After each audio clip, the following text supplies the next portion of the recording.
ലോകമെമ്പാടും വർദ്ധിച്ചുവരുന്ന മതമൗലികവാദത്തെയും വിഭജനങ്ങളെയും നേരിടാൻ ക്രൈസ്തവരും മുസ്ലിങ്ങളും തമ്മിലുള്ള സഹകരണം ശക്തിപ്പെടുത്തണമെന്ന് ലിയോ 14 പാപ്പ. കെനിയ ആസ്ഥാനമായി പ്രവർത്തിക്കുന്ന program for Christian Muslim relations in Africa പ്രതിനിധികളുമായി മാർച്ച് 25 വത്തിക്കാനിൽ നടത്തിയ കൂടിക്കാഴ്ചയിലാണ് മാർപ്പാപ്പ ഈ സുപ്രധാന ആഹ്വാനം നടത്തിയത്. മറ്റു മതസ്ഥരോട് ആദരവും പരസ്പര ധാരണയും പുലർത്താൻ കത്തോലിക്ക സഭ എന്നും കടപ്പെട്ടിരിക്കുന്നുവെന്ന് മാർപ്പാപ്പ ഓർമ്മിപ്പിച്ചു. രണ്ടാം വത്തിക്കാൻ കൗൺസിലിന്റെ നോസ്ട്രേ എറ്റേറ്റ് എന്ന പ്രമാണം ഉദ്ധരിച്ചുകൊണ്ട് ഇതര മതങ്ങളിലെ സത്യമായതിനെയോ പരിശുദ്ധമായതിനെയോ സഭ തള്ളിക്കളയുന്നില്ല എന്നും അദ്ദേഹം വ്യക്തമാക്കി.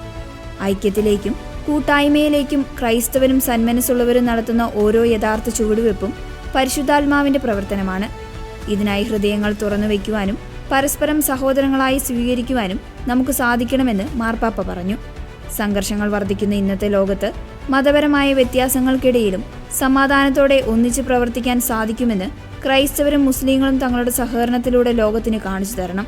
മുൻവിധി, കോപം, വെറുപ്പ് എന്നിവയുടെ ചങ്ങലുകളിൽ നിന്ന് ജനങ്ങളെ മോചിപ്പിക്കുവാൻ മതനേതാക്കൾ മുന്നിട്ടിറങ്ങണം.